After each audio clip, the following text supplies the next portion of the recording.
Good evening, everyone, and welcome to Roy's Tie-Dye Sci-Fi Corner. This is episode number 293, Swamp Thing, the classic 1982 film starring Ray Weiss, Adrienne Barbeau, and Dick Murdoch. And with me tonight to discuss this classic from the 80s is my friend, my co-host, the one and only... Drum roll, please, Mr. Ross Amico. Give the dating game kiss. Isn't that the one where they did that? They are. Yeah. But you didn't mention Louis Jourdan. Oh, I did. Well, you just did. I didn't want to screw up his name. Who gave the best performance in the movie? Yeah, the only performance. Well, that's debatable, but and I'll give you two reasons why, Ross. Oh, Roy, you're so old school. How's it going, Ross? How are you? Doing a little better. I mean, I'm doing real well right now. Actually, I've had this lingering cold for the last 2 weeks, and even though I felt largely better earlier in the week, my throat's been really raw and I've been unfocused until like 2 days ago. So, no, but I'm doing. Really got hit hard with this. It's a stupid cold. It wasn't even that bad, and then like at the end, I got this cough. Right. So, yeah. Well, I'm glad you're feeling better, and I hope that you feel 100% soon. Yeah. And you definitely been missed, and thank you. Had fun with that. Had some fun while you were gone, but it's never the same when you're not here, Ross. So just so you know. Yeah, because it's fun.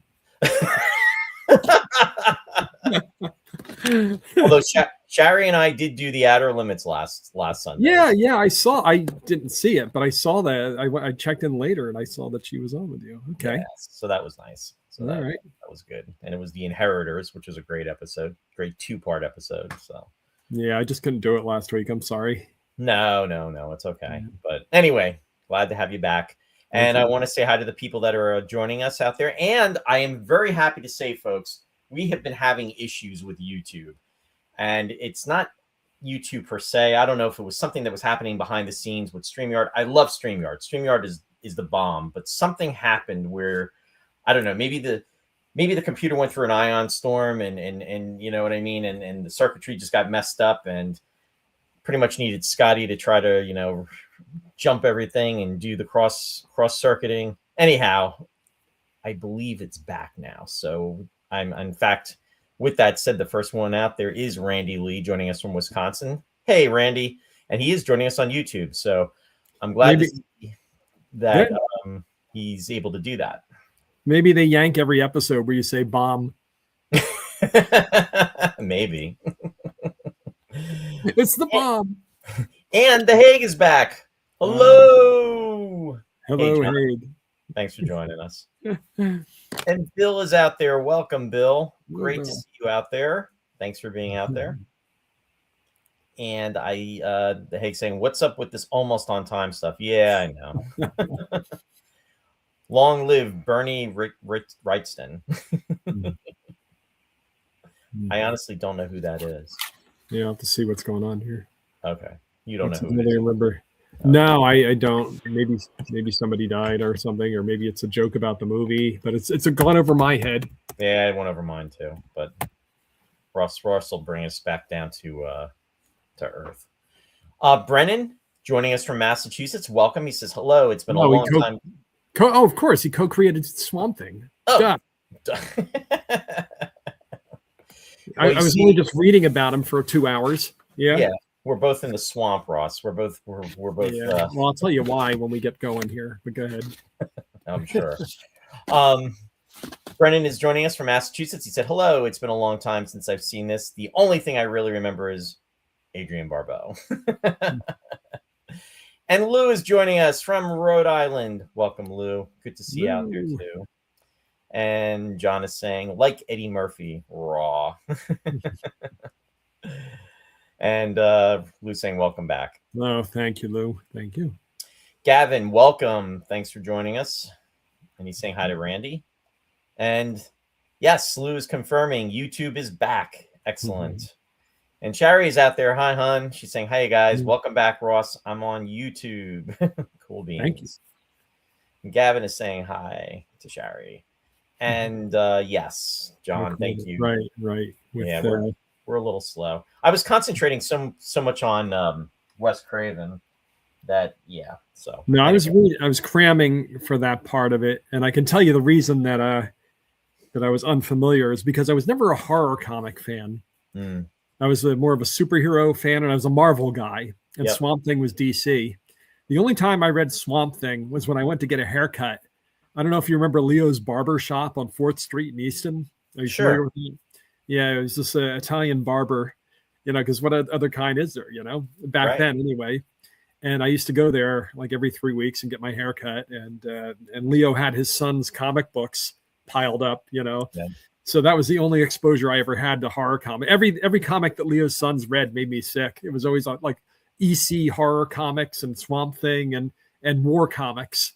They're like the two things I didn't read was war and horror. I wanted to read even when he occasionally had a Batman or something, but they were always like Batman fighting. There's like a zombie plague or something and post-apocalyptic. So it's like I'd always feel a little nauseous because I didn't like the smell of aftershave and stuff, and it would just kind of combine in my memory of Swamp Thing. Some pleasant, sensual experience. Wow. I'm actually getting a headache from the fumes that existed back then, Ross. Just from that story is so evocative. Yeah. And then on that note, I want to say hi to Martin, who's joining us. Martin, I believe you are back in New York. Martin was actually in the UK for a little while. So thanks for being out there, Martin. Hope you had a fun trip and nice trip and a safe trip back. Brennan is saying Bernie Wrightson is a legend in the comic world. He did the comic adaptation of Creepshow and some stories for heavy metal, among other horror things. Yeah, in fact, it's interesting that you are mentioning Creepshow because if I remember correctly, I believe Adrienne Barbeau was in that too. And I don't know, Ross. I was going to actually suggest us doing Creepshow for next week. Let's do it. Let's do it because I haven't seen that in decades, and this movie tripped a few things for me that made me want to go back and see it. Yeah. So you're hearing it early, folks. Episode 294 is going to be Creepshow. We're actually planning a week ahead. Can't even tell what we're doing next week ever. Yeah, let's do Creepshow next week. So we're going to do Creepshow next week. There we go. It's like Halloween in February or March. Yeah. Actually, it'll be March 5th. We're coming like a lion. Yeah. Yeah, really. Yeah. Shari's saying, I never saw this movie. I was laughing so much during the whole movie. What a cult classic. I love the swamp boat chase scene. Yeah. At least we got the Wilhelm scream. He picks the guy up and he throws him and goes, ah! I kept waiting for it when they were going through the swamp. I thought somebody was going to get bitten by an alligator and somebody would make that scream. But I was waiting for the alligators to come out too, and it never happened. But they actually put the Wilhelm scream in there. Gavin is saying the superhero movies from the 80s were far more imaginative than the current roster of films we get. Yeah, I would agree with that. I totally would agree. And I'm with Ross too in regards to that. When it came to comic books, I would really go with the superheroes. You know who is a huge comic fan, and he's not out there tonight, and I reminded him, but I know he's got some stuff, is Vince. Vince. Oh, really? Okay. He's a huge comic book guy, and I wish he was out there. John's saying on time, picking next week's show already. Where the hell am I? You're in an alternate reality, John. That's right. This is the alternate timeline. Yeah. This timeline is directed by J.J. Abrams. This is the evil universe. You don't have to know any of the Ross and Roy lore.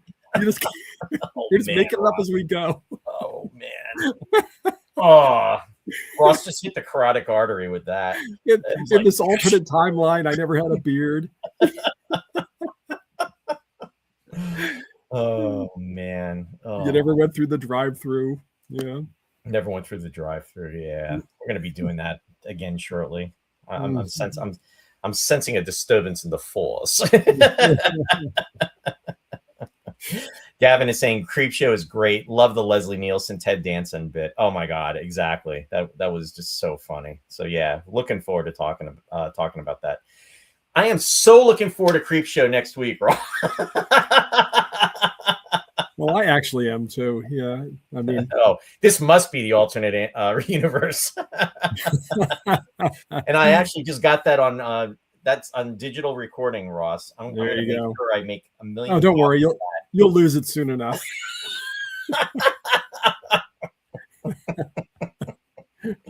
Not worried about it.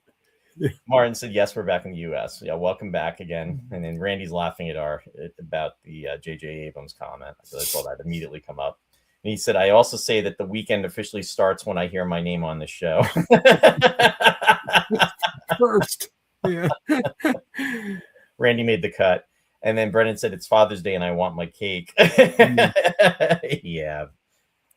What was the other? What's the other one from that? There's that. There's the E.G. Marshall segment. I haven't seen this movie probably in 40 years. But... And then there's the slime, the sludge. Oh, Jordy Verrill. Yeah. The beach. Yeah. Jordy Verrill with Stephen King. And in fact, there's a little bit of a overlap here because it was another segment about somebody becoming a plant. Yeah. Right. Exactly. Yeah. The Hague said, you guys missed some great stories back in the 70s, not reading horror comics. Charlton Comics, Good Key Comics, as well as Marvel and DC. Great era for horror comics. Gold Key? Gold Key, excuse me. Well, it said Good Key. I don't know if he meant Gold Key. Brennan said, I can hold my breath for a very long time. William, in Florida today. Yes. William, you were on the Star Trek cruise, right? Say it was so. Chasing Swamp Thing. Chasing Swamp Thing. I guess that's Louisiana where he's supposed to be. In the bayous. Yeah. Even though they filmed it in Slime on the Beach is Creepshow 2. I didn't see Creepshow 2. I don't think I saw Creepshow 2 either. But they filmed this, I guess, in South Carolina, this one. Yeah, they did. Yeah, the Carolinas. Yeah. The sequel they filmed in Savannah, though. Georgia. Oh, really? Yeah. Yeah. Yeah, William and Mary were on the Star Trek cruise. In fact, those were great photos. So glad. Sounds like you guys had a wonderful time down there. So very, very cool. I can't wait to hear more stories about the trip. I'm saying it was fantastic. Yeah, that's awesome. Very, very cool. So anyway, Ross, did you see this movie? Now, this movie was released on home video. It was not in the theaters. Oh, it came to the theaters, didn't it? Oh, wait a minute. No. I stand corrected. But then it came out on home video. And then there's that snafu. That's probably why that's stuck in your head. Right. Because actually, you ready for this one? The movie was released on February 19th of 1982 in the movie theaters. That was the date of my surgery 43 years later. So I thought that was kind of weird. Wow. You could have been Swamp Thing. Yeah, really. So this movie is actually just celebrating its 44th year anniversary, which is crazy that this movie is that old. I can't believe it. Yeah. Well, it's crazy that the 80s were so far away. Yeah. I did not see it in the theater. I may have caught part of it on HBO, or I may have caught part of it on walking through when somebody's watching on VHS. I thought when we were talking about it, you said, "Did you ever see it?" And I said, "No, I never saw it." And then I thought about it, and I thought, "Wait a minute." I remember Louis Jourdan, and I remember the whole ending, the end fight, and I remembered, of course, the Adrienne Barbeau scene in the swamp. Everybody in the Matilda May scene, but it turns out no, I didn't see it, or if I did, I just scrubbed my memory of the experience. So I remember reading a lot about it and seeing the pictures in I don't know if it was in Starlog or Fangoria or it probably was in Fangoria. I was trying to do a Starlog search on it because I always like to give Starlog a plug, but it wasn't coming up. Hey, Rye's out there. Hey, Rye, thanks for joining us. Rye saying Swamp Thing would beat Blastoise. Shiraz would beat Swamp Thing. Pikachu would tussle with Swamp Thing. Venusaur would double team with Swamp Thing. Happy Pokemon Day. Ryan has clearly devoted a lot of thought to this. He So really it's has. Pokemon Day. Okay. Happy Pokemon. It is. Legos released the Pokemon today. Oh, okay. So Ryan is very excited about that. So happy Pokemon Day, Ryan. And thanks for coming on. Great to see you out there. And I love the commentary. That's awesome. The Hague said, Randy Lee, I was on the first Trek cruise back in 1987, and he's saying, yes, they do. And he's saying, yes, they do, to the question that Randy Lee asked, do people argue about warp theory at the buffet table on Star Trek cruises? Wow. Somebody actually purchased it. Wait, I'm missing the whole line of the conversation here. Yeah, I'm jumping around. Well, actually, Fantastic Films. Yes. Yeah. Oh, yes, of course. Fantastic Films was one of the magazines I would look at. Well, actually, when new movies came out, I tried not to look at the photos till I see the movies. I didn't want anything spoiled. Yeah, I was really, really finicky about that. But I guess maybe from the film being reviewed, I remember Gene and Roger gave it a really good, a fairly good review, not a really good review, but they were kind to this movie. Probably kinder than they needed to be. I think Roger gave it like 3 out of 4 stars. Really? I mean, he always made a point of comparing it to films in the same caliber. Sure. But I thought, going back and watching it from a 2000, what year is it? 26. Yeah. Viewpoint going back, I thought, wow, it's pretty thin brew. Hey, I want to say hi to Jeff Curley. He's joining us from Texas. Hey, Jeff. Good to see you out there. Hope you're doing well. Thanks for coming on. And Brennan commented and said, I would love a cat fight between Matilda May and Barbeau, preferably in mud. Oh, my God. Who remembers, and I'm kind of jumping out of sync here, and I'm sure many people will. Who remembers the television series Maude? Oh, of course. And then there's Maude. Yeah. Barbeau was on it. Yeah, she played Carol, the daughter. Interesting enough, though, she was not Carol in the pilot. It was another actress, but she played the role for 6 seasons from 72 to 78, I believe.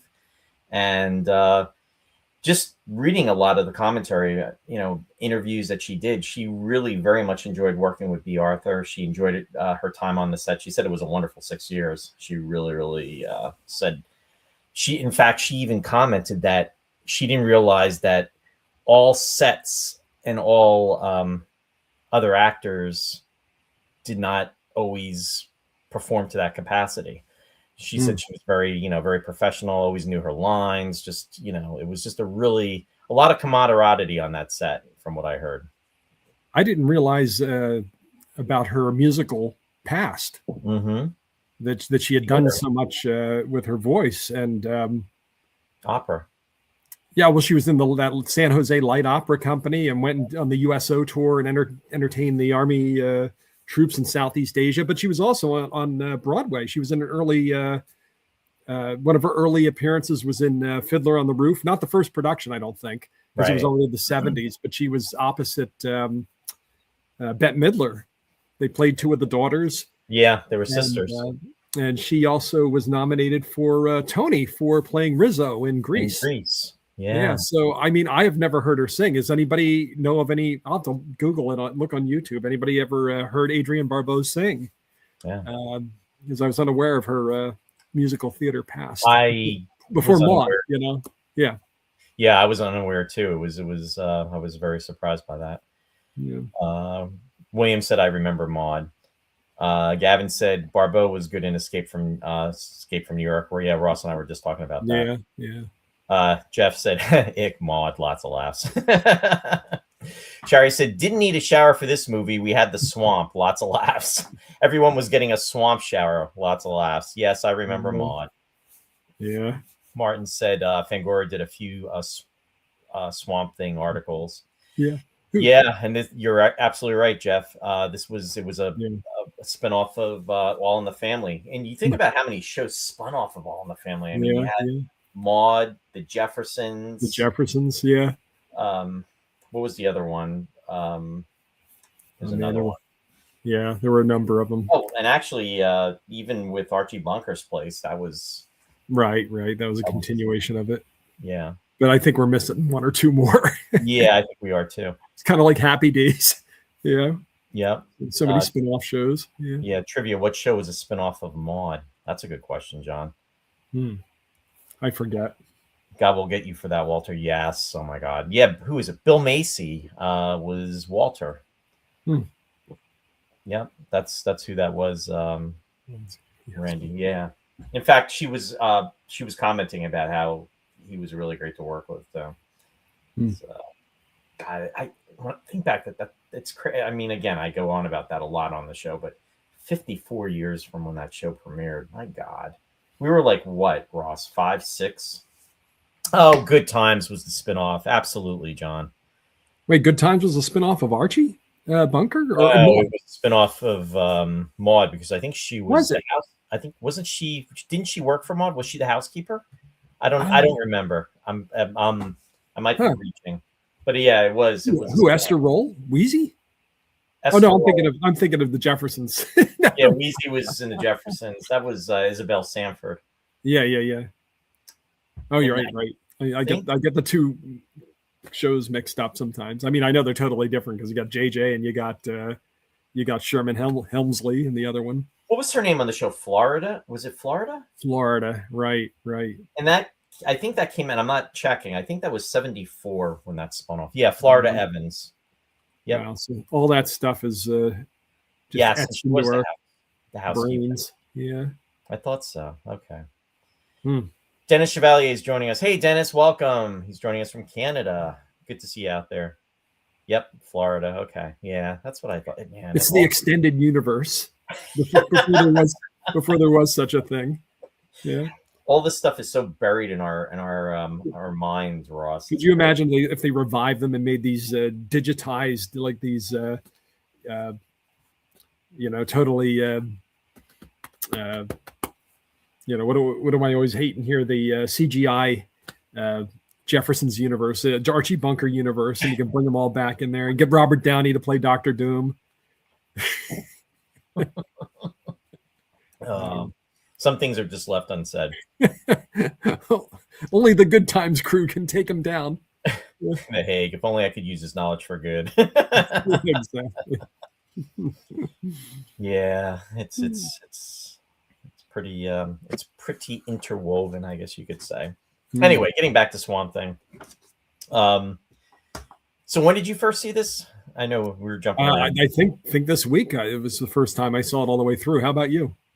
I saw this I didn't see it in the theater, and I did see it on video, and it was pretty choppy. I never saw it from like beginning to end.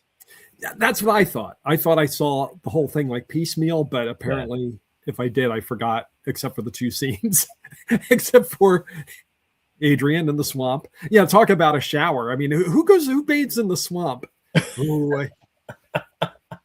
Adrienne does, especially. Yeah. And as John was reminding me earlier in the week, I guess if you have the European edition, you can actually see her in right. in her birthday suit. Yeah, bathing in swamp gas. And interesting enough, they actually, that movie, the unedited version was only intended for the European market, and then what happened was, by accident, when they were distributing it, it actually got really by accident. Yeah. It got distributed in the US, and she had a contract, and they wanted her to sign off on it, and she was like, nope. Yeah. So some mom ratted them out, called them up and said, wait a minute, this isn't the family version, is it? Yeah, exactly. And they had to pull all of them off the market. Yeah. There's always somebody who ruins it. So what are you saying, Ross? It wasn't the dad, it was the mom. It was the mom. Yes, for some reason, dad didn't call. God bless you. Oh boy, You needed both we're hands. going downhill. And we're going downhill rather quickly, Ross. We didn't even make it past the first hour yet. How much can you talk about Swamp Thing? Still got plenty. Still got plenty, Roy. Yeah, to talk about. So anyway, let me bring up a few of the slides. That'll be our.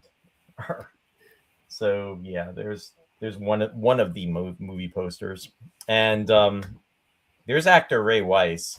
Yeah, and it was so funny because Shari was saying to me, she's like, I know who that guy is, and she goes, he looks so familiar. Yeah, and I had nothing because I mean, and this is before I did any research or anything. I was just watching, and it turned out that he's on or was on one of her one of the soaps that she watches occasionally. Oh, really? Oh, okay. Yeah, I knew him from Twin Peaks. Yeah, Laura Palmer's father, right? Yeah, Leland Palmer. Yeah. Yeah. Yeah, he has a very distinctive look. Yeah. You don't forget his face once you've seen it. Yeah. So. And interesting enough, and I'm going to jump ahead, as we like to say, all roads lead to Star Trek. And incidentally, with him, and I didn't realize this was him, he was in the Next Generation episode Who Watches the Watchers, and he played Liko. And interesting enough, at the Space 1999 convention in California this last September, Catherine Lee Scott was there, and she was in the episode of Dorzak of Space 1999, but she also was in Star Trek The Next Generation, and she was also in Who Watches the Watchers, and she was opposite his character. So there you go. And actually, just here's another tidbit I'm throwing out there, folks. I'm giving these tidbits out early. At some point in the near future, I'm hoping to have Catherine Lee Scott on the show. I did invite her to come on, and she did say that pending her schedule, she would be able to. So stay tuned. I'm gonna be connecting with her, and there'll be something to look forward to in the near future. So, and she's done a lot of stuff. Obviously, just mentioning Star Trek Space 1999, but if you're a Dark Shadows fan, huge. Shari's saying he plays a bad guy on The Young and the Restless. Okay. And let's see. Gavin is saying Ray Weiss was in Star Trek Voyager. Janeway sold out his planet to the Borg, and he came back for revenge.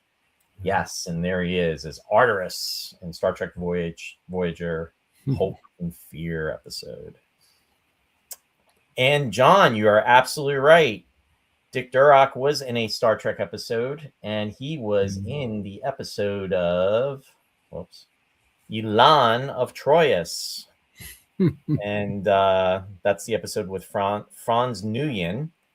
And excuse me, he was one of the bodyguards for Elan.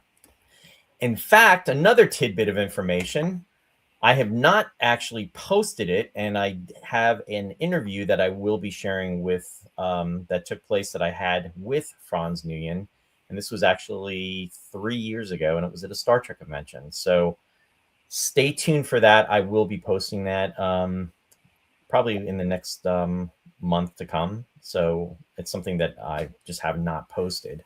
So again, more information coming out. Yeah. Brennan said, I'm a big fan of Dark Shadows. That'll be great. Now, Dick Durock was 6'6". Yes. He big guy. Over the course of his career, he appeared in 80 films and 700 television shows. Count them. 700. So when you're 6'7", when you're 6'6", I guess there are a lot of parts for you. He was also a stunt man, so yeah. But I didn't see it, or if I did, I totally forgot it. But apparently, he was one of his big early roles was Star Trek was much earlier, but he appeared on The Incredible Hulk as one of his adversaries. Adversaries, combatants. Yeah. Robert Culp, John, if I remember correctly. John's asking who was Franz married to. That's who I think it was. You'll have to let me know. Yep. Oh, Jeff just verified. She was married. Yeah, she was married to Robert Culp. Thanks, Jeff. Yeah, and I Spy. And then also The Greatest American Hero, right? Robert Culp, and another connection with Space 1999. I got to throw my 1999 connections out there. Robert Culp and I believe Catherine Ross at one point were considered for the roles of Commander Koenig and Dr. Russell. Wow. But I'm so grateful that it went to Martin Landau and Barbara Bain. But yeah, they were considerations. So anyway, we're just full of knowledge tonight, Ross. The audience is giving us a lot of info. We're cranking it out. We're giving updates on what shows we're going to be doing. And even before we got to the shout outs, Ross, what is going on? How did we get into this parallel universe? Say it isn't so. It's going to be a fever dream. I'm going to wake up coughing and realize I was just sleeping, and I've still got to do Roy's show. This is where you pull off the Mission Impossible mask. Oh yeah, like Louis Jourdan. Yeah. Jeff saying she was also in Battle of the Planet of the Apes. So there you go. Battle 4, yeah. Which was the cheapest of the original 5. That's the one where I'm always talking about, where they didn't have money for the ape makeup anymore. They did it for like the 3 leads. You know, like John Huston got it, and like Paul Williams, and then they had all the guys in the background with just Halloween masks, the elastic. and the fact that The Hague is out there, we have to. And unfortunately, at the rate we're going now, it's not going to be the 50th. It's going to be the 55th anniversary. We have to do Planet of the Apes, the television series. We have to cover that. We have to have John on for that, because that's, and that would have been 50 years last year on 24. So, but 24 was a rough year though, John. So, and then part of 25 was actually 24 wasn't even last year. It was the year before. God. That's how rough it was. Yeah. See? So we're at what? We're at the 52nd anniversary. This is 26 in September. Wow. Anyway. All right. Let's get back to business. Let's get back to the movie. Yeah. We interrupt this discussion to bring you the movie. So you're talking about Star Trek, the Nicholas Worth. Did you notice that he was in a few Star Trek episodes also? The guy who played Bruno. And here he is. I missed that one, Ross. What episodes was he in? I have no idea. They weren't the original series, though. They were some of the later shows. I think he was in at least 2. But it was Wes Craven was the director, and horror directors never get any respect, and sometimes for good reason. But he had a good career. He had some good fortune, because he had notoriety early on with the Last House on the Left and Hills Have Eyes. These were always the things where you'd be listening to the radio and they go, banned in 14 countries. You say, what is this? The Hills Have Eyes. It's so scary that nobody will be seated after the first. I remember when that movie was out and all the publicity that was. Yeah, you get all like freaked out for all these kind of exploitation movies, but then I find out years later that Last House on the Left was actually inspired by Ingmar Bergman's The Virgin Spring. So he has these like lofty connections for these schlocky horror movies, and it was the case with this movie. Somebody comes running in at some point when Bruno is there, and he goes, every man for himself and God against all. It is. And I thought, well, maybe it was a quote taken from something else. So I Google, and it's not a quote taken from something else. I was right. It's from a Werner Herzog movie made in the 70s. It's sometimes called the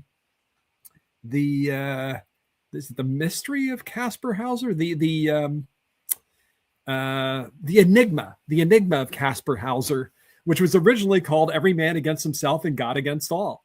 And it turns out that there are several Herzog references in Swamp Thing. Oh, okay. So the whole thing with Bruno, because the actor who plays him in the movie is Bruno S. He's in a couple of Herzog movies. He was in Stroszek also, but so Bruno and the title were thrown into the movie for who knows why. We all know how George Lucas, Steven Spielberg, Francis Ford Coppola were all big film school nerds, and they always, there was a time where where they directors would always pay tribute to things like even if you didn't know the movie Battleship Potemkin. There's a famous scene where the troops are marching down the Odessa steps, and the baby carriage is going down the steps, and they're shooting. How many times in a movie have you seen that baby carriage go down? Even in The Untouchables, yeah. So I mean, that's the kind of thing that film nerds, the people who went to film school, always rip that out and put it in their movies. So I don't know about Wes Craven's past. I don't know if he went to any film schools or anything, but he clearly was a fan of world cinema. And even though he's making schlocky movies, he liked to make reference sometimes to these independent movies and foreign films. So that's anyway. No, I mean, and that's it's a nod. It's a polite nod within the realm. Yeah, it was amusing to me. Yeah, so Nicholas Worth was a paratrooper, Army paratrooper, before he started playing tough guys in the movies. Right. Well, he is. He looked pretty solid. Solid. He had to have a really sound parachute, I think.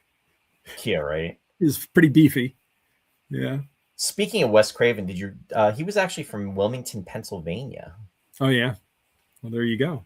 Where the hills have eyes. Where the hills have eyes. Yeah, and he. No, actually, I'm sorry, Ross. I lied. He went to he taught there. I lied. He was actually from Cleveland, Ohio. My bad. Oh, okay. Back straight, but yeah. Well, you got to give something to Cleveland. Yeah. I mean, think about it. I mean, he had the notoriety. Did The Hills Have Eyes? Last House on the Left, Hills Have Eyes. He did Deadly Blessing, which we all remember with Maren Jensen and of course Ernest Borgnine as the evil Quaker or whatever he's supposed to be.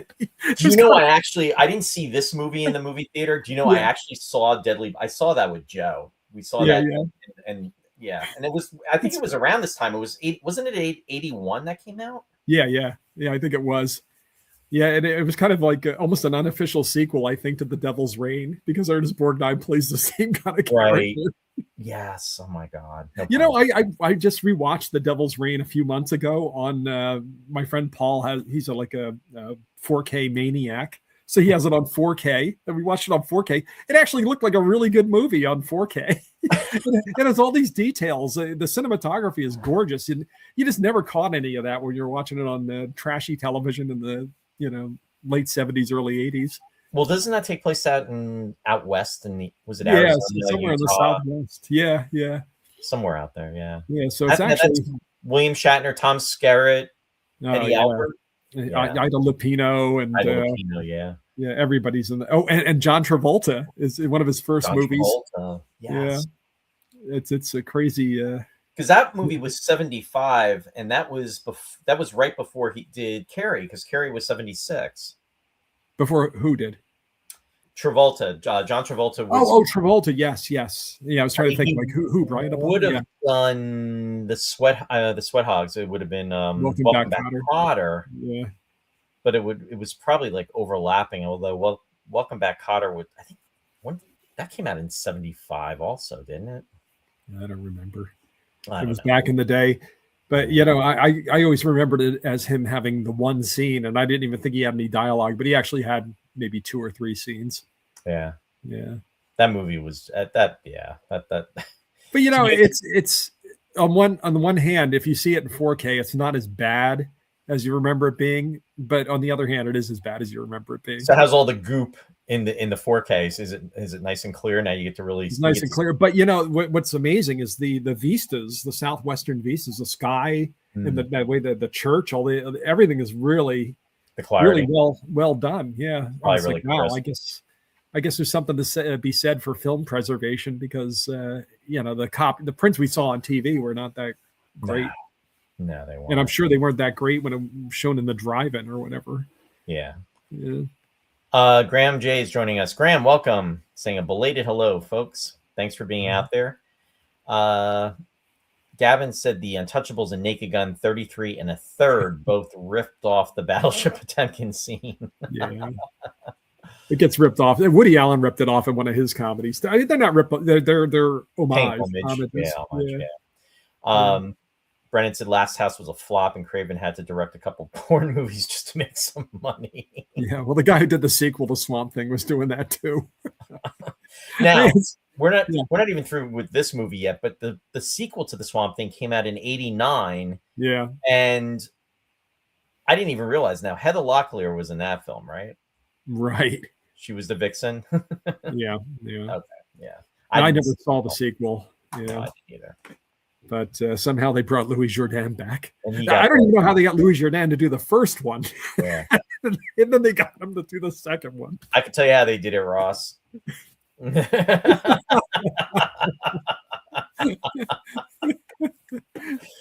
I forgot he was in Octopussy. He was the villain in Octopussy. Yeah. 83 James Bond film too. Well, at least that was it had an A budget, you know. It was, well, it was a big movie. But yeah, I mean, how the mighty have fallen. He was making movies back in the 40s. I mean, he was in Paris when the Nazis came in. Yeah, they wanted him to make propaganda films, and he said no way. Yeah, he was in the resistance, but he finally came to after the war. He was still making French films, but he got spotted and brought to Hollywood, and of course, Gigi won Best Picture. Yeah, so he's highly visible for quite a while. But for somehow, but somehow by the 80s, he was not getting the great parts, I guess. If you look at his Wikipedia page, there's so many movies where he was offered the role, or it looked like he was going to be in the movie, and the movie would either get cast by somebody else or the movie would get canceled. Yeah, it wouldn't be made. I was reading about that. But he was also one of these guys who really didn't take movies that seriously. He was like more into the theater. Right. But it really, I guess it paid the bills, right? Yeah. Well, he said especially television commercials. He made a lot of television commercials. He said that really paid the bills. And he was very, in regards to television commercials, he was very respectful, because he said, you're acting as a salesperson. You're trying to sell a product. So he took it very seriously too. He took this movie seriously. That's the crazy thing. I'm thinking, boy, because the acting in this movie, Yeah.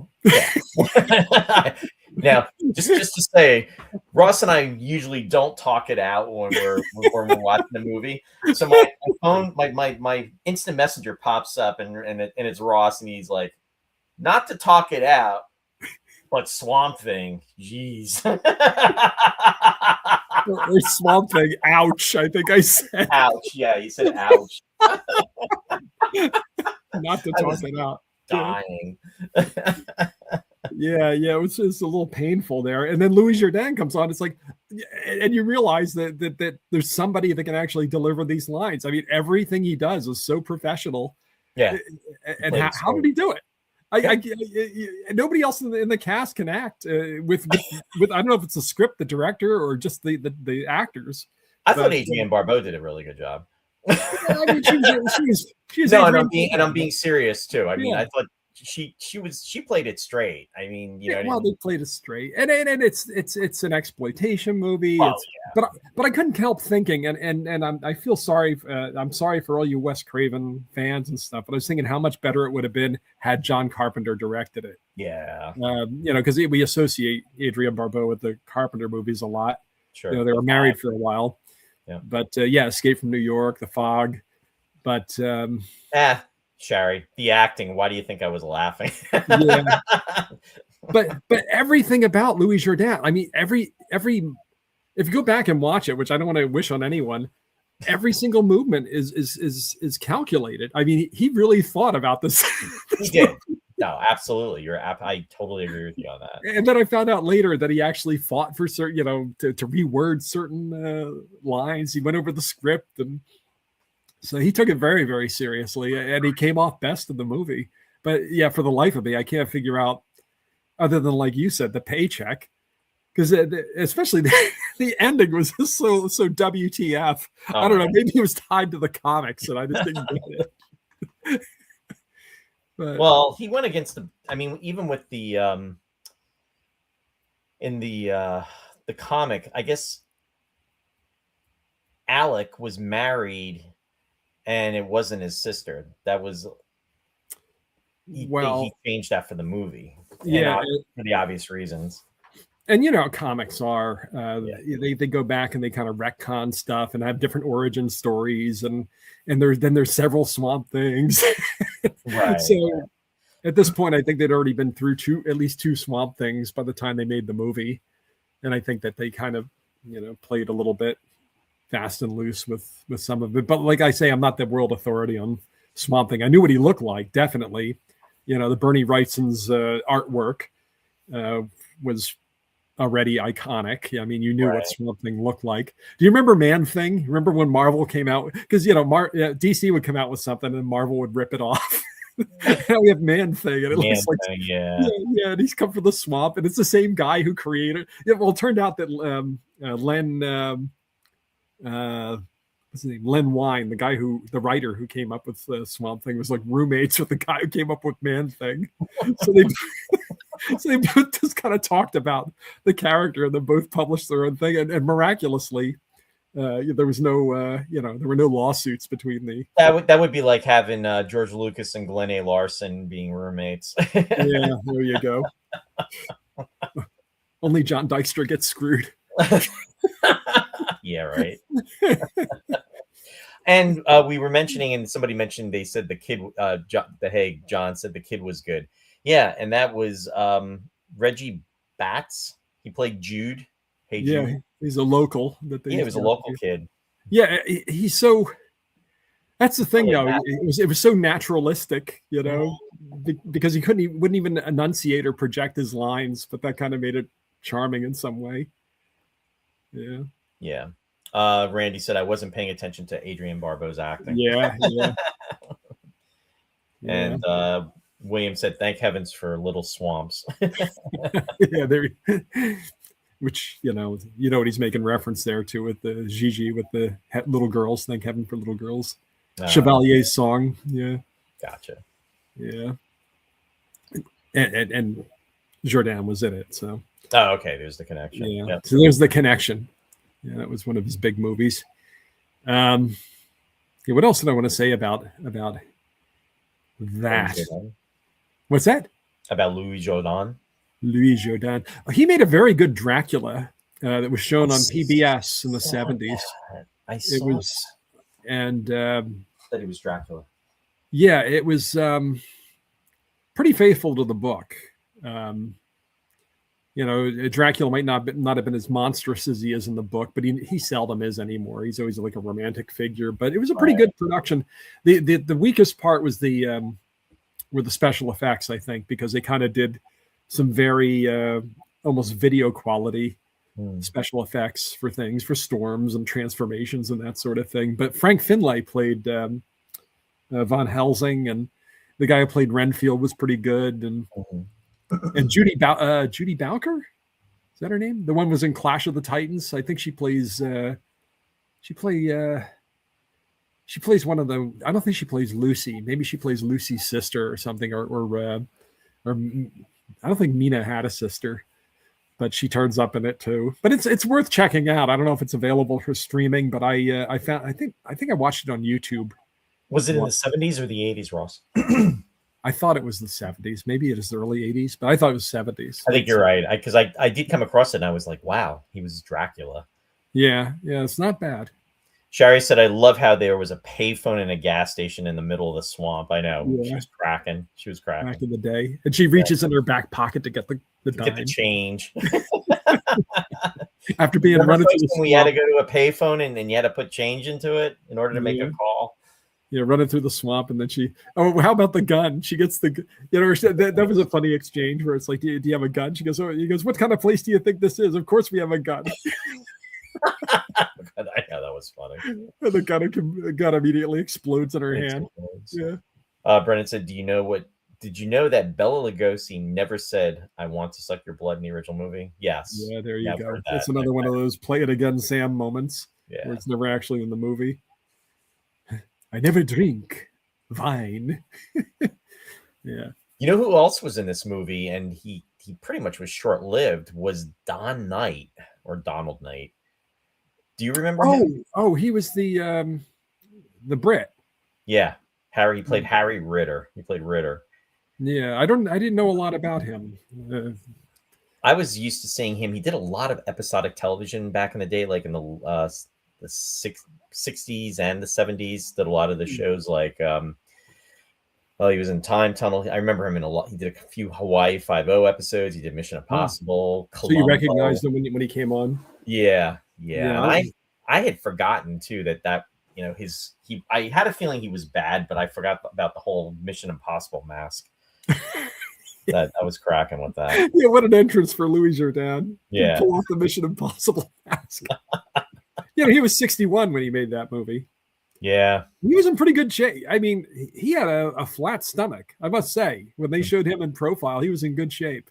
It must have been that French diet of butter and wine. You got to live on butter and wine and you'll be fine. He lived into his 90s. So there must be something I saw that. Yeah. Hey, Jeff's out there. Jeff Rubel's joining us from Utah, and he says, "Hey guys, forgot again. Don't get old." That's all right, but thanks for joining us. And yeah, Ross and I have 2 milestone birthdays coming up, Jeff. So 2 headstone birthdays. Yeah, within 16 days of each other. God help us. The end of my youth. So David Hess was the main henchman, and he, what's that? What was his name? Ferret. Yeah, and he always plays psycho in the movies, and he was in Last House on the Left, Craven's Last House on the Left, but he was also a musician. All these people were musicians. He was also a musician, and apparently, back in the 50s, he recorded All Shook Up. Right before Elvis did. Like Elvis recorded it the next month and it became a big hit. But his didn't take off. And he was also he did some film scoring and directing himself. Nothing big, but he was pretty interesting that he had so many artistic ambitions. But he went up like an exploitation in horror movies, of course. Yeah, and he died at it. I mean, to me, it's young now. He was 75 years old when he passed away, and he had a fatal heart attack near his home, and he was on his way to his car when he was with friends, and then that's what took him out. But a lot of artistic abilities there with the music, and then also the acting and or ambitions. But the fact that he did record the song, he did record All Shook Up commercially in the 50s was pretty impressive. Too bad the King knocked him out of the box. Nice. The King got me. Well, I guess if you're gonna get beat out, by Elvis. Yeah, so there you go. He didn't have the moves. Yeah. But I think that was the only, and Sherry was like, "Oh my god," because it was like the swamp was not, he was just basically throwing people. But when it came to the ferret, he pretty much he lost his cool. Yeah. Now we'll talk about I'm talking about Battle of the Planet of the Apes and the budget. I shouldn't even talk, with Swamp Thing, because they give him the makeup for the face, but his body is basically one of those Halloween costumes that you used to get with the mask with the elastic. It was like, what was that frock they made him wear? And when it was really bad when he was walking in the swamp, it's like, oh man, couldn't you just spend some money on the costume? Yeah, really. Speaking of which, in regards to the costume, Wes Craven, he had filmed Ray Weiss in a costume, and he also had Dick Rodock filmed as well. But I guess what he wanted to do was he was trying to have Ray Weiss almost, so you could see him, but it wasn't working. It didn't work. It was a very strange transition from the scientist Ray Wise, who was supposed to turn into Swamp Thing, who was Dick Durock, and have him believably be the same person. And I guess probably they wanted to do close-ups of Ray Wise's face, and then but there was just no way that they were going to be able to make people believe this is the same same character to keep cutting. It's very similar to Bill Bixby and Lou Ferrigno. I mean, if you think about it. Yeah, you can't put Bill Bixby in the green paint and believe he's inside the Hulk. Yeah. Yeah. So, well, what have you? But the costume was a little shaky. I mean, I didn't mind when they showed the face, but I mean, come on, this is the same year as E.T. Yeah. You know, if you can do an animatronic, you can get Carlo Rambaldi to come in and do an animatronic E.T. You should be able to do a Swamp Thing with a human actor. Hey, Brennan just gave us a nice compliment. He said, I actually want to rewatch this movie. You're really selling it. Hey, that's a plus. We sure are. The residuals are coming in for who's buying the cast of the Swamp Thing. One thing I did like about it, and I have to say, you know, when Roy said Swamp Thing, I thought, all right, you know, because originally, you know, you kind of threw out Escape from New York, but we had already done it. Or maybe we did it on Mike and Mary Beth's or something. But you came back with Swamp Thing because I guess probably the Adrienne Barbeau connection. And I thought, all right, I'll watch Swamp Thing. But as soon as it came on, I saw the lettering for Swamp Thing. I just said, all right, I'm going to see an 80s movie. You know, this would be good. Because, you know, I'm so anti CGI and I hate 21st century movies and everything. And usually I get into these 80s movies and I thought, boy, is this what movies were like in the 80s? This is painful. Well, you know what it was? Other than Superman, you remember what superhero movies were like. You got something like this or I don't know if you remember the Lone Ranger movie that they did with Clinton Spilsbury and as Butch Cavendish. They got Doc Brown, Christopher Lloyd. You go in and you see these things and they're kind of weak, and it's like, well, I got to see it on the screen. I got to see a pulp character on the screen or what have you. But it was strictly throwaway. It wasn't like for the ages, like Superman was for the ages. Now they're like, they're swinging for the fences with these movies that they want to grossing billions of dollars, worldwide and everything. But what you got back then was Swamp Thing or the Phantom. You remember the Phantom? I think that was a little later. That might have been. That was later. Might have been the 90s. Might have been the 90s. Yeah, it could have been better. It was entertaining, but you didn't get, the movies like.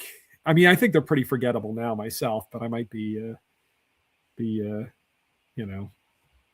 might be me, might be prejudiced. Well, it's funny you mentioned the Lone Ranger movie, and I actually was looking forward to that because I love the Lone Ranger as a kid, but not the same. And that was like 1980, 81, 82. I were in there, but it was a letdown.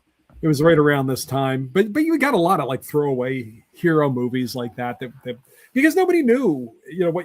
I don't understand how they could not know, because Superman in '78 was a blockbuster, and yet after that they went back to the old, almost Doc Savage kind of style. Now, before I forget, what I really enjoyed and laughing about it too.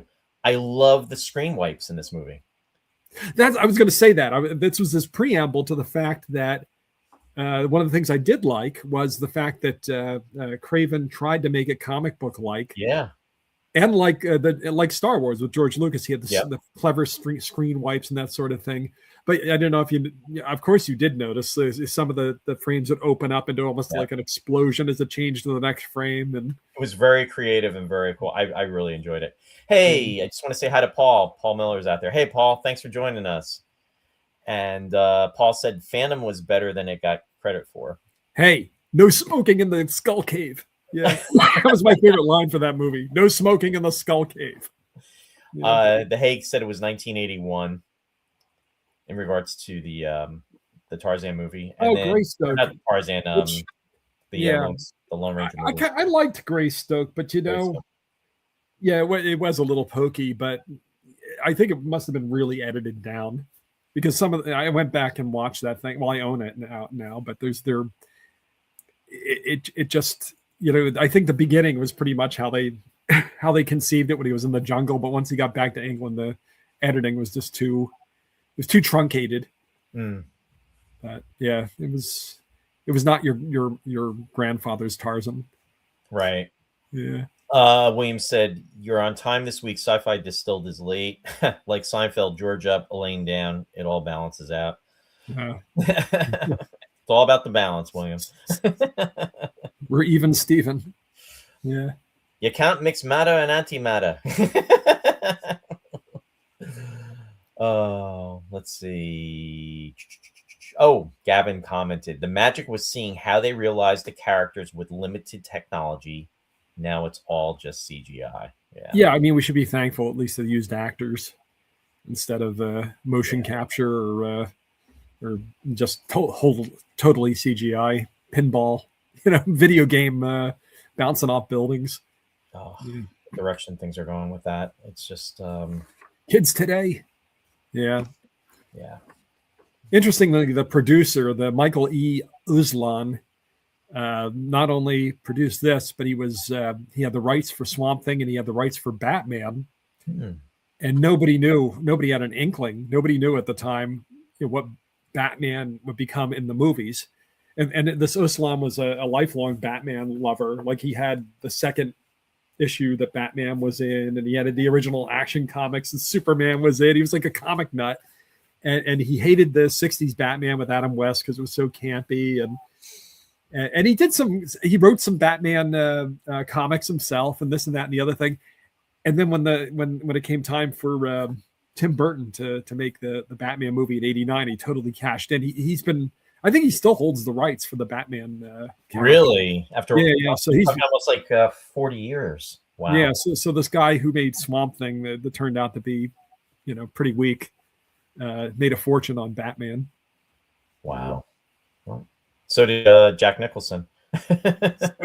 Don't even talk about it. Jack Nicholson and Prince, two necessary ingredients to any Batman movie. Jack Nicholson's laughing all the way to the thing from that. Well, we got Nicholson and Prince. This is going to be a blockbuster. See, we get Jack Palance. Yeah. They captured a Swamp Thing for the movie and did it no harm. Yeah.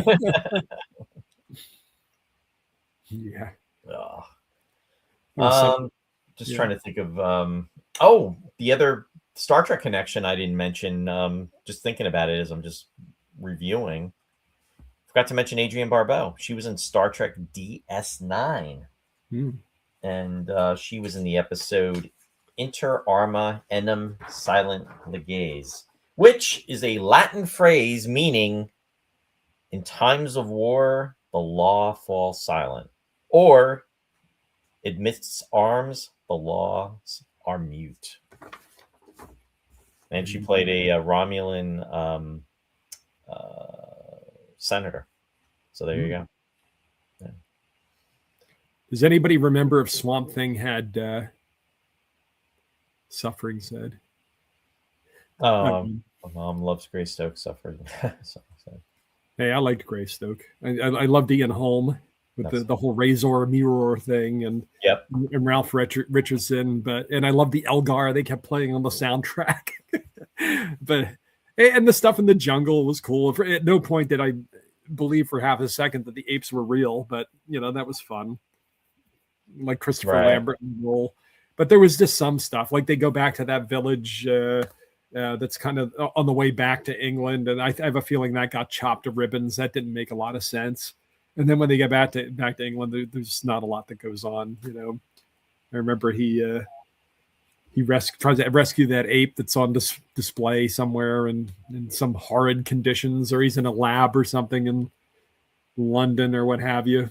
And then suddenly he's back in the jungle saying goodbye to a dubbed Andy McDowell. Yeah. Oh, geez. That's Rick right. Baker was, of course, you can't have apes in a movie before computer generated characters without having Rick Baker. Yeah. Wow. Yeah. He always plays the ape. Yeah. Gavin said, remember when Warner's sold the rights to Superman to Canon Group? Imagine that today, and the huge mistake of Marvel selling Spider-Man to Sony. Yeah. There really was no respect for comic characters back in the day. Nope. And I keep getting distracted from this with Wes Craven, because I keep saying he had the notoriety with The Hills Have Eyes and the Last House on the Left, Hills Have Eyes. Then he had Deadly Blessing, which we all knew, but he never made any money off these things. Right. And apparently, didn't he do Nightmare He did Nightmare on Elm Street, which was huge. He burned through everything at the time. He had Deadly Blessing, he had Swamp Thing, and then he was basically broke. Then Nightmare on Elm Street hit, and that started making him some serious money. And then, of course, later Scream. Yes, so he did well for himself. There's one movie he made that I still have not seen, Music of the Heart. And I don't know if anybody's seen this. It was out in 1999. It had Meryl Streep in it. Really? And it's a classical music movie. I know Sherry doesn't like Meryl Streep. I hear it all the time. No, I was just going to say Sherry's going to want to watch. She's going to want to jump to watch that. I know she's not a fan. But it's a classical music movie, and apparently, like, all these big classical violinists have cameos in it, like Itzhak Perlman and Isaac Stern and Joshua Bell. They're all in the movie. So, but I have not seen it yet. And like, what the hell is Wes Craven doing? Stepping outside his genre. Interesting. Yeah. So there must be something to it. I wonder if it's better than Swamp Thing. I would love to see a Swamp Thing movie with Meryl Streep. They should reboot it. They keep talking about rebooting it. This Swamp Thing, this Dick Durock, he was in the 2 movies, and then he was in a television series. Then there was another television series. I haven't seen any of these things. I didn't and now they keep talking about doing a new streaming series or another movie. Oh, Serpent in the Rainbow. He did that too. Yeah. Okay. Yeah, I haven't seen either of those. The titles are certainly, I remember them when they were out. Well, yeah, I wasn't I didn't watch I remember when, I think, wasn't Swamp Thing the television series? Was that on the USA Network? I don't know. I think it was after. I'm having some kind of recollection of that. Maybe I'm wrong. I could be wrong. Yeah, I think it was after I was watching a lot of TV. Yeah, I wasn't into that though. I mean, it was. Yeah. But I wasn't. John said yes. Okay, that's what I thought. I had, and I think that was like in the 90s, the early 90s. USA Network was huge. I mean, I remember they had they used to run Lost in Space on during the week it was like the summer. It was on at 10 a.m. and then they'd run Land of the Giants. That was on at 11, I think. And on the weekends, if you stayed up late enough, they just had all the bad teen sex comedies all night. Hey, I got a great idea. They gotta like save the frat house or something. It's like, hey, I got a great idea. Let's have a wet bikini contest. You know? I'm up all night watching these things. Oh boy. Cut loose, baby. Open up another bag of chips. Now I can't stay awake after 9 o'clock. Yeah, that's what the Heg said, up all night. Yeah. Up all night.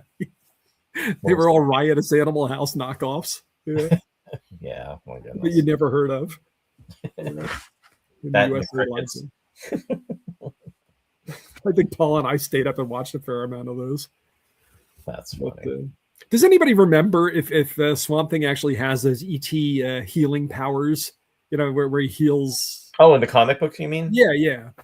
Does anybody remember if Gilbert Gottfried? Yeah, that's right. He used to be the host of those. Yeah, on the USA Up All Night. Yeah, the commercial breaks on the bumpers. Yeah. Yeah, comic book fans, let us know. Did the original Swamp Thing have the power of healing? And John said yes, he does. Okay. Well, there you go. Maybe ET ripped it off. Maybe. Because you can only have one thing that can heal. Right. Wes got gypped. It's the laying on of hands. It's very messianic. Yeah. Yeah. That was the inspiration. Yeah. But also, there's a lot of Beauty and the Beast, King Kong. Oh, yeah. A lot of the beautiful woman and the hideous monster that has the soul, that gets played out in so many monster movies.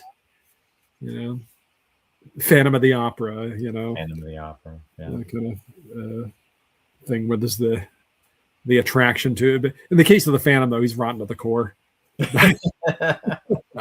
but he has pathos, because he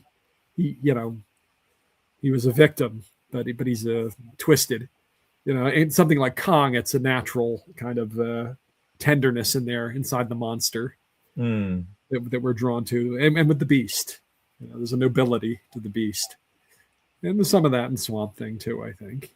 Beauty and the Beast. He's a gentle giant, is what he is. Yeah. And of course, you can't help but draw a parallel to the creature from the Black Lagoon, with the living in the swamps and everything. Even though a very different creature. I wish he had like a Gillman type costume. I guess Shape of Water would be kind of in that lineage, because he kind of looked like the Gillman from. Creature from the Black Lagoon. Have you seen that Shape of Water? No, I have not. Yeah. How was it? I liked it very much. It won Best Picture, actually, I think that year. Okay. Which, people would argue maybe it wasn't his best, Del Toro's best movie, but I'm a softie. I liked it very much. Paul just commented. He said, okay, so Swamp Thing was created by Bernie Wrightson, who also created the original story of the third segment of Heavy Metal, which also had a very direct visual quote of the Starship Enterprise. All roads lead, ... There we go. I wonder how many people out there other than Paul just rewatched Heavy Metal. Roy singing a little David Bowie. I was just Paul, I was just talking about watching Devil's Reign on 4K. Because we were talking about Deadly Blessing and Ernest Borgnine. Yeah, Paul. Ross was really giving it a good plug. There you go. You have to go back and watch the episode now. Yeah. Oh, hey, May's out there joining us from Canada. Hey, May, thanks for joining us. She said, hi, everyone. Just dropping in off the late shift. Great to see you out there. Shari said, I was hearing all kinds of birds in this one. Also, did you know that hiking through swamps is actually a thing? It's called sluice logging. I did it in the Florida Everglades many years ago. Slough, slew. I wonder how it's said. Yeah. Yes. So I wonder if the birds authentic, Sherry, because I know a lot of times you'll hear these bird calls where they just pick them out of the library. Yeah. It did, as I said, it did have the Wilhelm scream, so I was satisfied with that when Swamp Thing threw the one guy, the "ay" that you hear in all the Indiana Jones movies. Brennan said, I just watched Heavy Metal the other night, actually. There you go. Well, know thy audience. And and the other thing was apparently they used one of the werewolf cries from the Howling. Oh. In this. I didn't catch it. Yeah, they were saying what there was something else that they grew. Oh, sluice logging. I'm sorry. That's right. Sluice logging. That's what they call it. So do you want to well she spelled it phonetically for me because I didn't know how to pronounce it. The somebody want to explain to me the end of this movie, like what the hell happened with Louis Jourdan? Oh, and she said no, they were not authentic. They were not authentic. Okay. Oh, you don't have to explain it to me, but just the random makeup and everything. I mean, I don't know if it plays into the comics or what, but it was just so. Wait a minute. You watched The Devil's Reign and didn't, and we're not, and we're not. You weren't affected by that, but you were affected by Louis Jourdan transformation. Yeah. I find that to be very amusing, Ross. Yeah, in all kinds of ways. It makes perfect sense, but I'm just yeah, okay. And I wonder if Jourdan, because of his devotion to his craft and the fact that he went over every line of the script and had it tailored and what have you, and thought about every little mannerism. I wonder if he actually wore the werewolf costume or if they had a double do those scenes. And why does the wolf have to have a sword? It's like, don't you think he would go like mano a mano with the Swamp Thing instead of like, I guess because he's an aristocrat, he had to get the sword or something. I don't know. I don't know. John said in the comics, Arcane is killed and eventually goes to hell where he's tortured for eternity, and that's what it looked like. And Shari was even saying it's like he's turning into like the beast. Yeah. And it's his essence. It's what he was. I mean, he was just an evil character. But then They bring him back though for the second one. So somehow they bring him back for the sequel. Oh, well, that's what I was saying earlier about the horror comics, John. Is everybody would always wind up going to hell. Do you remember Rom? Marvel had this character Rom for a while, and he had that ray that sent everybody to hell. Tore out their souls and sent them to hell. And it's like, oh man, this is making me sick. I'm not reading any more of these things.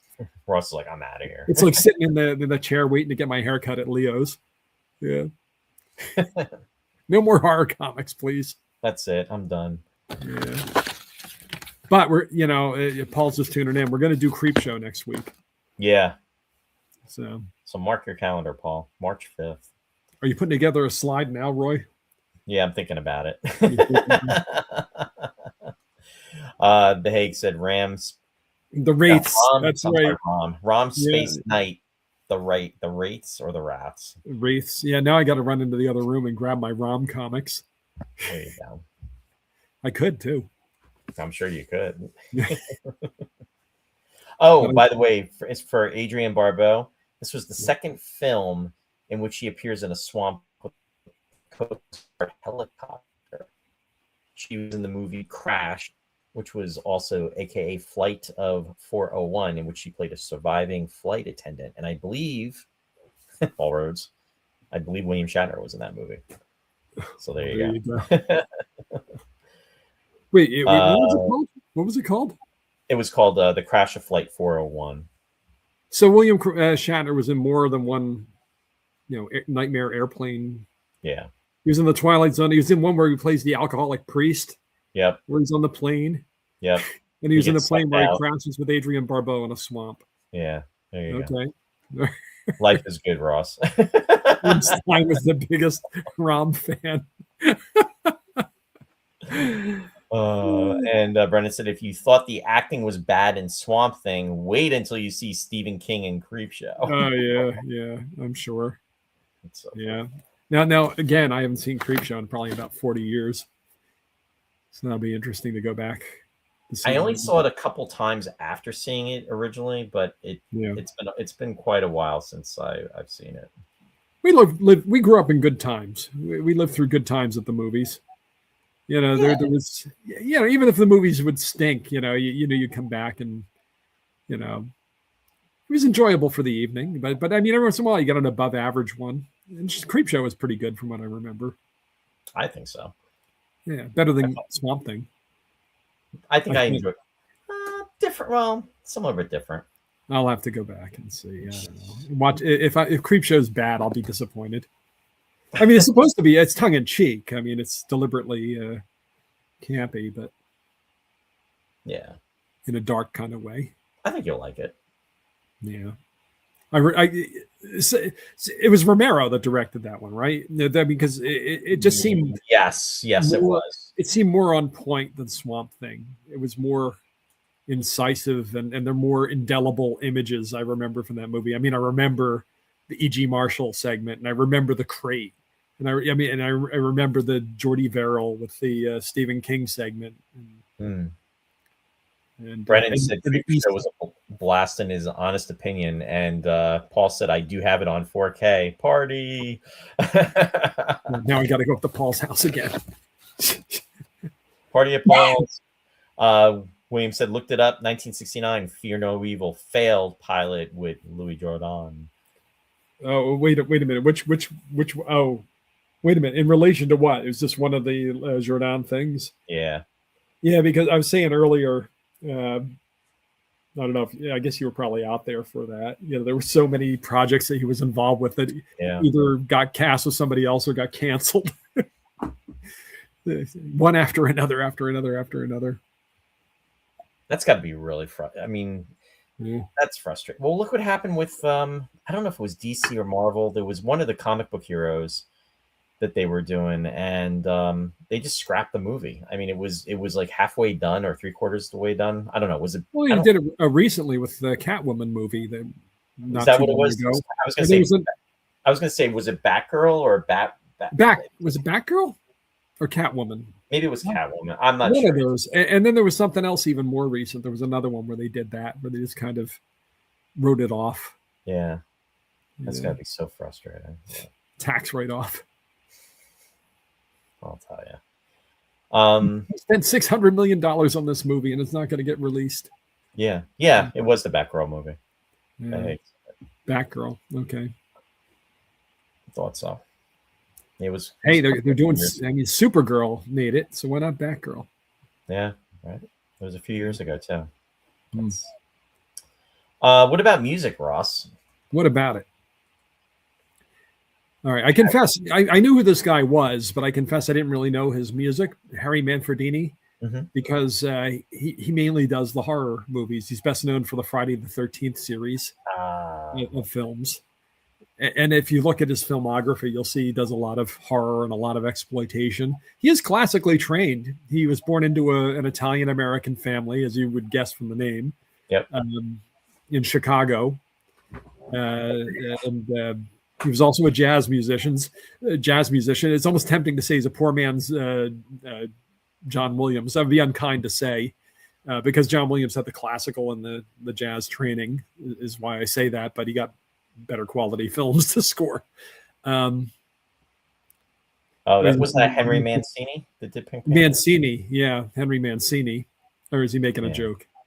I think he's making a joke. Is he conflating the Italian American composers? Is that what he's doing? It is interesting because there is a Baroque composer named Francesco Manfredini who wrote a Christmas concerto. You have to be like a classical music guy to know this, but there are certain Christmas concertos, little Baroque concertos, get played all the time in December. And Francesco Manfredini, wrote one of these, and I couldn't find a connection to see if they were related. Probably just the same surname. Who knows, though? It would have been 300 years before Harry was born. But, as a kid, he played accordion and clarinet and saxophone, and then he got into a rock band. What's his power? Sorry, I'm so canceled. What was that in reference to? Was it like... he said girl power. Yeah. So anyway, so but he's still active. He's like 82 or 84, and he's still scoring movies. So I mean, he has that in common with John Williams too, that he never retired. He's still active, and there's apparently a prequel series coming out, Crystal Lake. Maybe it's out already, but he's contributed to episodes of that. And he just actually, I think that was filming up by us, Ross. If I'm not mistaken. Was the first Friday the 13th filmed up there? It was, yeah. Because they were filming there last summer, I think, if I'm not mistaken. And he just scored something last year, so he's still got he's still active. Yeah. I don't know who said it first, but to rest is to rust. It's been attributed to a lot of different famous people. But I think guys like this, and John Williams, they just don't want to stop. Because you rust. You keep moving and you stay vital, Well, isn't John Williams, he's got to be, 95 now? Is he? 94. 94? Yeah. He was born in 32. He just turned 94. Wow. And supposedly, he just recorded the score for the Spielberg movie coming out this spring. Yeah. Was it Disclosure Day? But there's a lot of talk about it, and yet there's no, official statement that he did the score. So I think it's peculiar. I wonder if it's because he's at such an advanced age that they wanted to see if he could pull it off before they announced, John, you know what I mean? They don't want the humiliation of saying John Williams couldn't pull the score together or something. Right. But so far, all the trailers I've seen, even the one that they showed during the Super Bowl and the Olympics, still have kind of, it sounds like library music. It doesn't sound like John Williams music. It's too, propulsive kind of, the kind of crap you hear today. Not anything to it. So we'll see what happens here with.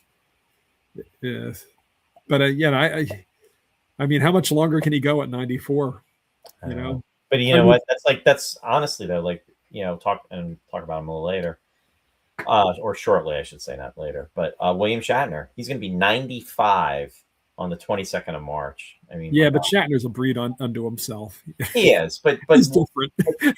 But in regards to John Williams, though, I mean, he's doing pretty good. He's not Oh, I'm not saying he's doing bad, but I'm saying to sit down and have to write that much movie under the pressure for Oh yeah, a movie, that much music. It's one thing if he's writing music for himself that's going to get done by an orchestra.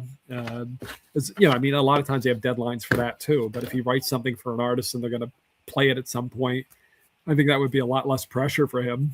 Yeah.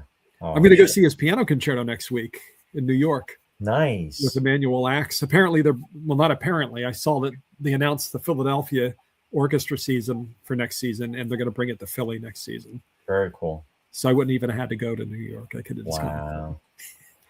But he just wrote it. So yeah. William commented real quickly. He said, "I stayed at the Boy Scout camp that the original Friday the 13th was filmed at." William, that is like literally within an hour of my house. I mean, that's where we live. It's an hour away. I mean, we grew up, right in that. Yeah, exactly. I've never seen those movies. I was never a slasher guy. Yeah. Nah, I'm not into them either, but I actually have seen them though. But I'm not, it's something I've watched recently though. It is interesting to look at the casts though, because a lot of times the kids, the victims, all go on to like Deadly Blessing. Everybody in Deadly Blessing, Sharon Stone was in it, and a bunch of other. But Kevin Bacon, I think, was in one of those too, if I'm not mistaken. Yeah, and Johnny Depp was in one of the Nightmare on Elm Street movies. He was in the first one and the one in '84. Yeah. So it is interesting to see, familiar faces pop up in these films as disposable victims. Oh, Crispin Glover was in one. He's in the news. I heard about him. There you go. Well, he's a peculiar guy. He was in the remake of Willard. Very, very. Explains a lot. Very intelligent. Very, very artsy. His father. I mean, he looks just like his dad. You remember the actor Bruce Glover? I'm thinking of Julian Glover. No, what was Bruce Glover in?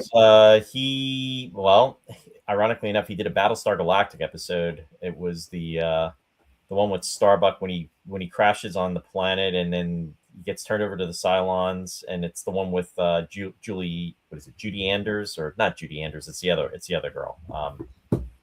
The sister. She was in that. He played the father. And then also, if you're a James Bond fan, he was in Diamonds Are Forever, and he was one of the hench. There was the two guys. Oh, okay. Yeah. That were, and he was one of them. Yeah. Oh, Jeff Rubel's commenting, and so is Brennan. Yeah, Mr. Kidd. Yeah, he was Mr. Yeah, exactly. What's his name? Bruce Glover, you said? Yeah, but Crispin looks just like him though. Julian Glover. Well, he was in a Bond movie also. And he was in For Your Eyes Only. He was the villain in that, and he was also in Space 1999. Did Doctor Who. Was in Indiana Jones: The Last Crusade. Oh, Julian, yeah. Another accomplishment. In fact, I got to meet him in September of 24. He was at the Space 1999 convention in London. Really nice guy. In fact, he was there with his wife, Isla Blair, who was also in 1999, but was also in Indiana Jones and The Last Crusade, playing his wife in real life in the movie. I always love how these British actors who do a lot of stuff, a lot of work, different kinds of things, are not ashamed to go and be associated with some of these genre. Oh, it's great. It's very cool. I think it's starting to catch on a little bit more now here too, though, to be honest with you.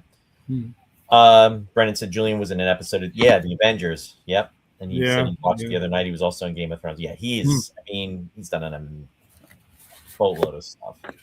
Yeah. So, but I thought this was a fun movie, Ross. I'm glad we got to do it. And I thought it was fun.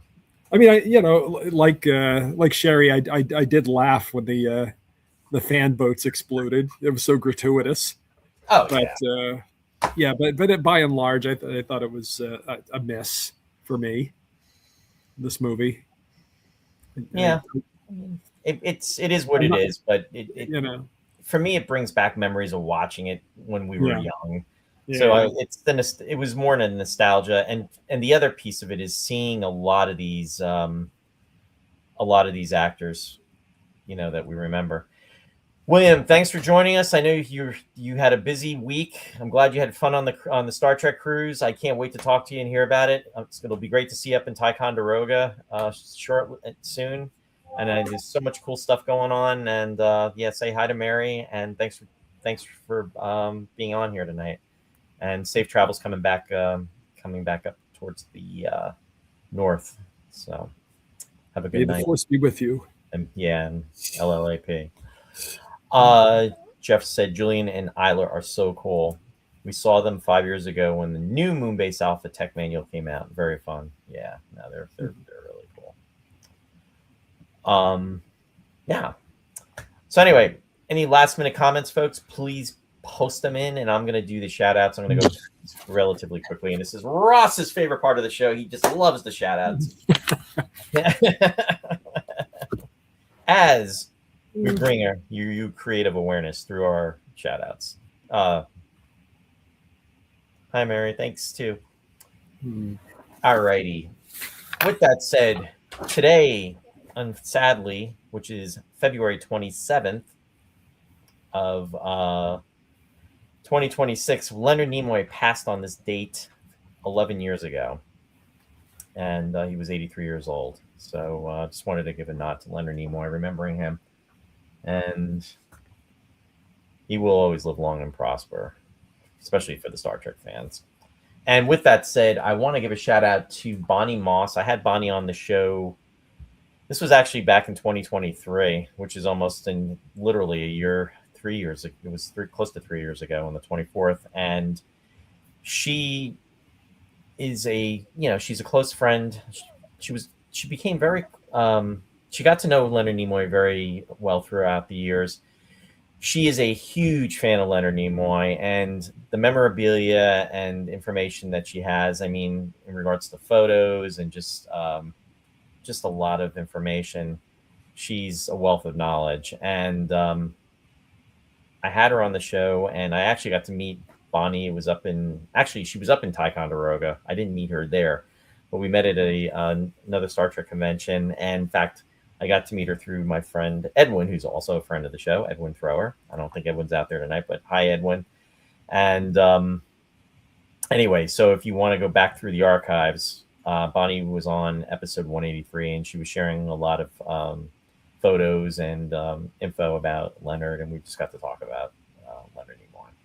And like I said, she's a friend of the family, of his family.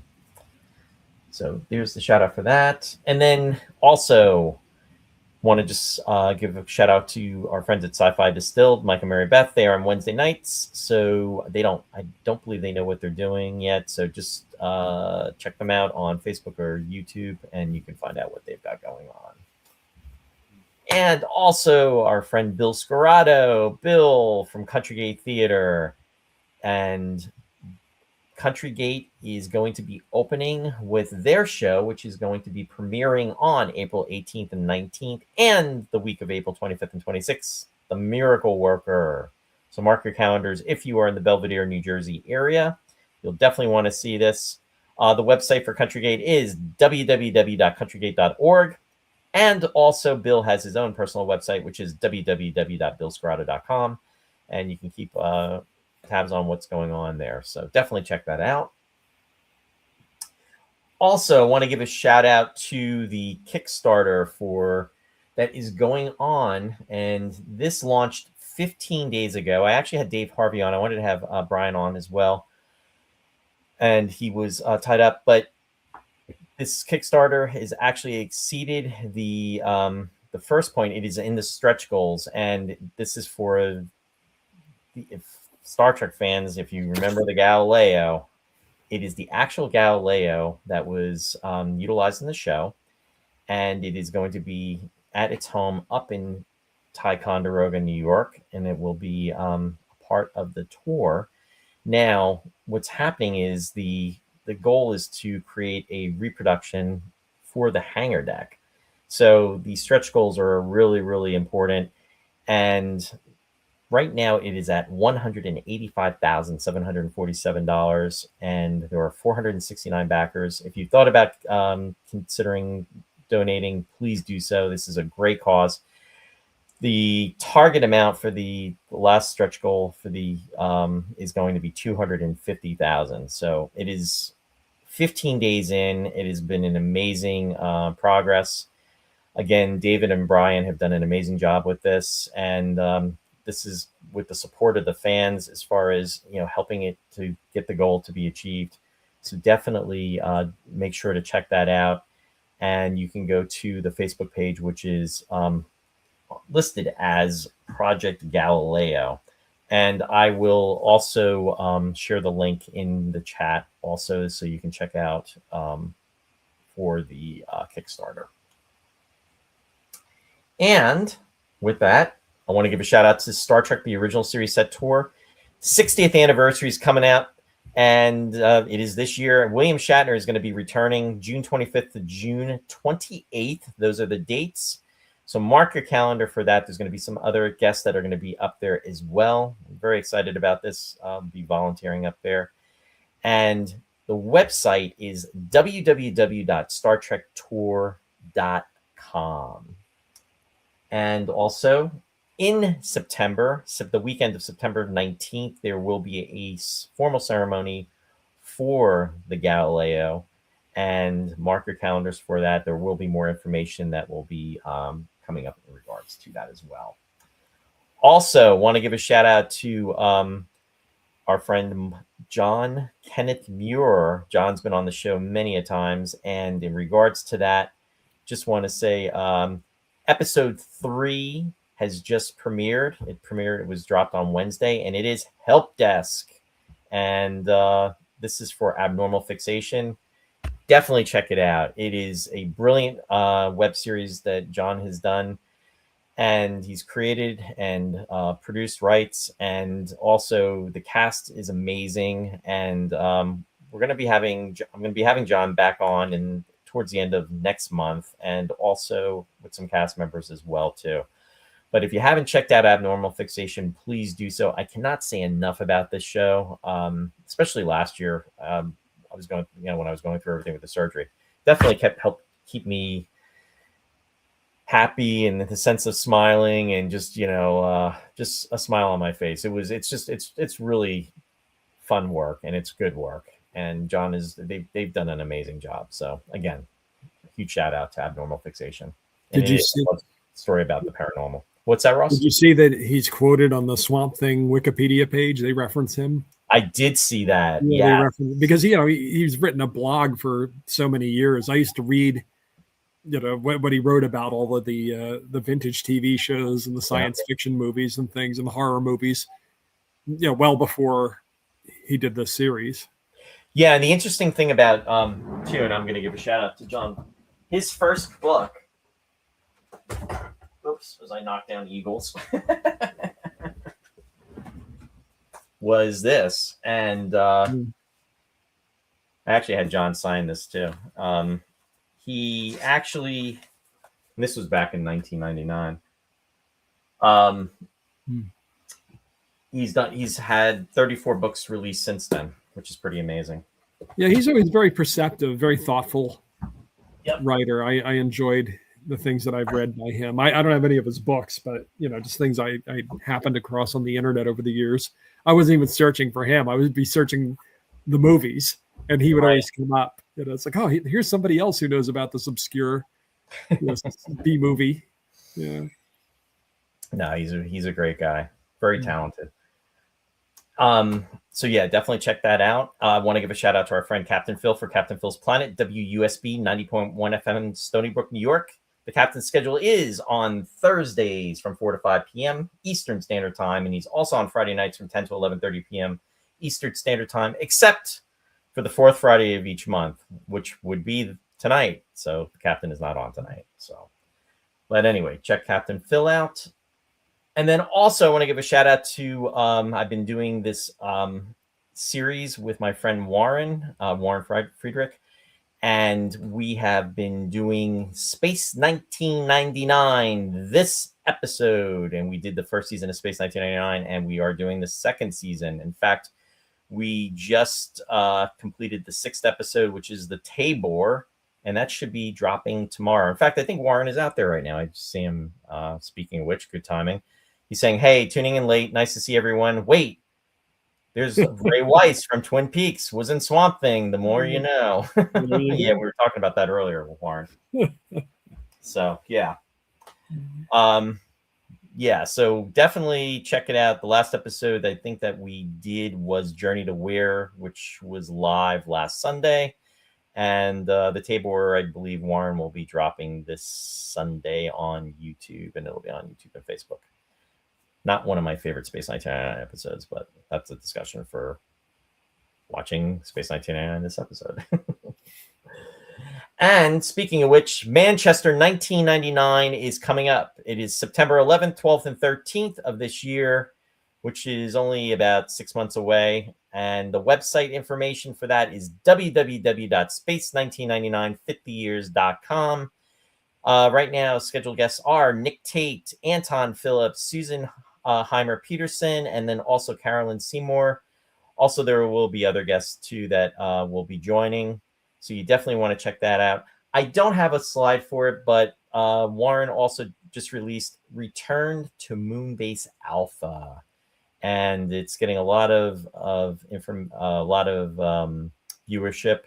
He created a new Facebook page for it. You definitely want to check out the promo for that. It's going to be cool. So I'm just going to leave it at that. Also, Ryan, my son, is out there, and want to say hi to Ryan. Thanks for joining us tonight. And his website is Run by Ryan, Empower Your Run. He's an online running coach service provider. Now, his website is www.runbyryan.com. Definitely check it. There is no fee associated with subscribing to the website. However, if you decide to have him as a coach, there are going to fees that are associated with that, different levels as well. So definitely check out his website. He's very passionate about running, as I will attest to. And and he's definitely been coaching different folks too. And Ross, if you can let everybody know what you've got going on. All right, these are my 3 recorded shows that I'm doing on the radio. Picture Perfect is on right now. So if you head over to that URL there, you'll be able to hear an hour of film music about the reign of Charles II. I know that's going to get a stampede right there. It's all music set in the Restoration. It's all music, Restoration era music. So what films do I have on there? I have Restoration, the movie that had Robert Downey Jr. in it, and Sam Neill and a bunch of other folks, Meg Ryan and so forth. What's the other? The King's Thief had David Niven in it. Miklos Rozsa wrote the music. James Newton Howard did Restoration. That was the other one. The Draftsman's Contract with Michael Nyman. And then the last score is David Araxon. That's the one that's on right now. David Araxon's the guy who wrote Laura. He did a film called Forever Amber, in which George Sanders plays Charles II. So there you go. Anyway, those are on right now on Picture Perfect, the movie music show. Tomorrow morning, Sweetness and Light. That's the light music show. It's all music about cats tomorrow. All classical music, light music inspired by cats. Tomorrow morning at 11 o'clock Eastern. Cats. You're not saying in regards to Cats to Play, but you're just saying. No. And the whole reason is there's an American composer named John Alden Carpenter who wrote a ballet inspired by Crazy Cat, the comic strip by George Harriman that was popular in the 20s and still popular. Right. So he did a ballet, and I built the whole show around that. And I said, well, there are all these other composers who wrote music about cats. So it's an hour of cats tomorrow morning on Sweetness and Light. And then the third show, that's at 11 a.m. The third show is The Lost Chord. That's unusual and neglected stuff. And that's all music by George Walker, who's the first African-American composer to have been awarded the Pulitzer Prize for Music in 1996. And I'll have his Pulitzer Prize winning work, Lilacs, for voice and orchestra, and I'll have several of his other pieces as well tomorrow night at what is it? 7:00 Eastern. Where's the slide? Oh, so I can see the times. Whoops. I got to see the times. Hold on. I'm sorry, my voice is starting to go. Oh, hold on. Oh, I know what you're doing. You're racing around trying to get Creep Show going. Who, me, Ross? All right, one last look. There it is, 7:00. Okay, so that's it. Oh yeah, and I tease these things on Facebook, so you can always go to Classic Ross Amico and read the promos for these things. Tomorrow morning, I'll put something up about the cats. Gotcha. and your show is on KWAX, so I'm just going to put that into the. Yeah, there you go. All right, now go do the slide quick. Do it. Do it. Do it. Nobody's tuning. Maybe people tune in for the cats. I don't know, but I don't know how many people are going to tune in for the Charles II. I think I might be surprised. Yeah. Don't you I'm a think? big Charles II fan. What about Charles III? Does he count? Bunch of curly wigs and buckles on the shoes. I'm there. Laughing into your handkerchief. Yeah. Too funny. And the beauty marks. Don't forget the beauty marks. Anyway, thanks, Ross. And again, definitely tune into Ross's show. And again, it's www.kwaxuoregon.edu. Yeah. That's the URL. There you go. And Ross and I will be back next Friday. How'd you do that? It's magic. And we'll be talking about the 1982 classic Creep Show. Also inspired by comics. Yeah. EC comics. Huge. Yeah. So definitely check that out, and that'll be a lot of fun. And I think that's a first. I don't think we've ever done that before. What's that? That we decided what we were doing, like at the beginning of the episode. On the show. Well, sometimes I'll say something and you'll ignore me. Nice. And vice versa. Well, what? Brennan said he was the kind after Charles I, wasn't he? Charles I was the prototype, but they didn't perfect him till the second. There you go. So anyway, Graham had to check out. So thanks, Graham. Appreciate you being out there. Sherry said, "Great show, guys. Can't wait to watch Creep Show. Don't think I've ever seen it." Yeah. So I think you might be in for a treat if it still holds up. I think so. If it still holds up. I haven't seen it in a long time, but I thought it was pretty good. Well, this was fun, Ross. We did it in under 2 hours. And here we are. 2 hours later. Just keep spinning it out. We still have people out there. Yeah. So anyway, folks, if you haven't already, all I'm just going to ask is please like the page and please share the page if you haven't done so already.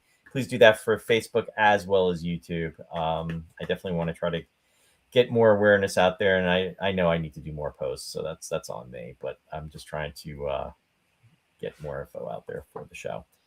But thank you for joining us. Much appreciated. And we will be back again next Friday, 7 p.m. Eastern Standard Time. And any last words, Ross? Just goodbye.